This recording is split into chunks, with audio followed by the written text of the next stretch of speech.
on my way. Come along quick, south, where the breezes blow. Leave this stormland. Could you just tell me a little bit about the collection, the purpose it serves, and what you guys have?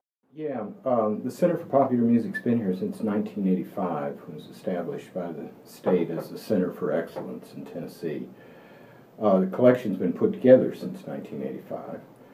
Altogether, there are about 1 million things in the collection, about 350,000 of them that are catalogable entities. It really should be the Center for Vernacular Music instead of the Center for Popular Music, but vernacular, I think, is a problematic word out there in the public sphere. So we've called it popular music, and it covers a whole range of things that in any way connect to music of the people, whether it's gospel music or folk music or commercial music, of a whole range of things. So we try to bring all of those things together, and it's what makes the center different from other centers, in that we're not genre specific. We're interested in the whole kind of span of things. We don't focus necessarily on jazz, we don't focus necessarily on country music, we don't focus necessarily on blues, but all of those things kind of come together to play into the bigger question of what is popular music. And is there sort of a focus on Tennessee? Well, I think necessarily some of the materials are going to be local materials. We live in a place, we're funded by the state of Tennessee, so in some ways it is going to be a reflection of music making in Tennessee, which is not a bad state to reflect on musically to begin with. So sure, there's more stuff that deals with Tennessee, there's more stuff that deals with the Southeast, than there would be with the Northwest, for example. But we have materials from all over the United States and a good number of materials from abroad as well. So, are there certain things that are pretty unique to the collection here? Well, several things. The dimensions of the collection, first of all, make it unique. More than 200,000 recordings, about 110,000 pieces of sheet music, most of which are cataloged. And just those numbers make it unique to start with. But we have probably the largest collection of 19th century American broadsides in the world. And those have been cataloged and digitized through an NEH grant, so one can search through those online anywhere in the world. Kind of back behind you over there are music manuscripts, and we have a big grant proposal into the NEH to collaborate with the American Antiquarian Society to catalog and digitize American vernacular music manuscripts. We have about 140 of them over there. The AS has an equivalent number. And those, by definition, are unique. They're the only ones that are. And those have not been cataloged by institutions and libraries typically because they're difficult. And they are unique, so you can't extrapolate from what you know to what you don't know. So that's an important part of the collection. Our songsters, we don't have the largest collection of songsters, but they're probably better cataloged here than anywhere else, in that you can search through our songsters by titles. Generally, you can just search by titles in the songster itself. Generally, you can just search by the title of a songster if anybody's cataloged them anywhere else. Photographs, about 11,000 of those, and again, they're cataloged. Unique items would be the earliest known photograph of Muddy Waters, for example. A lot of 19th century photographs.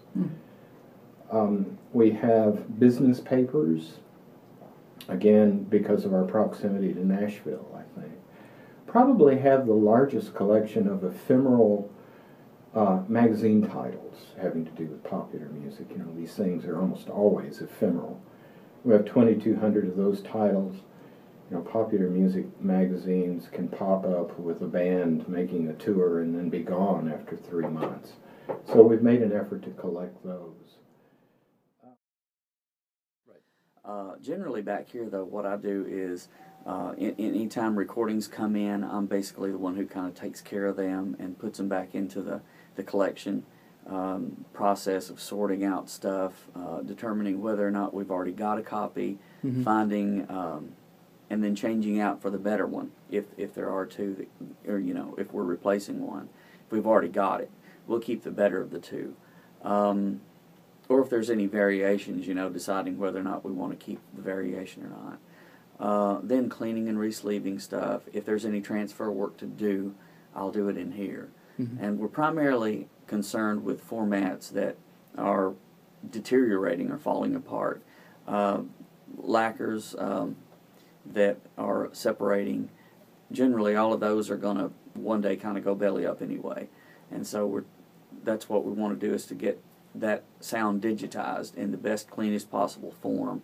And then also reel-to-reel tapes with, that are becoming deformed or developing a sticky shed syndrome or something like that.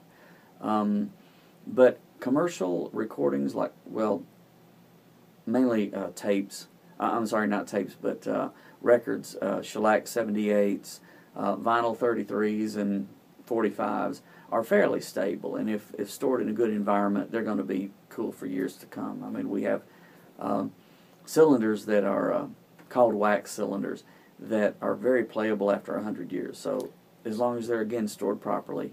So what's some of the oldest materials you have, sound material? Probably 1896 or 97, I'm not sure about that date. Berliner is probably the earliest sound recording that we have in its original format.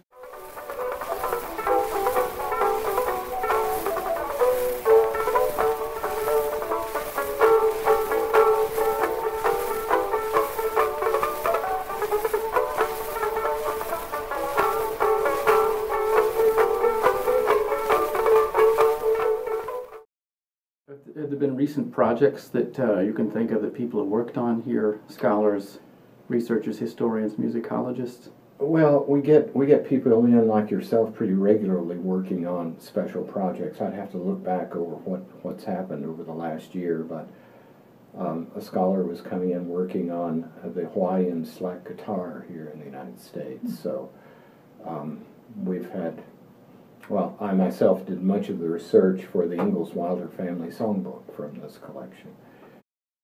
We've got an exhibit going up on Happy Birthday as the song, and I think we've got the earliest volume that contains the words with that tune. So we're doing a little program for YouTube on Happy Birthday, so on and on and on.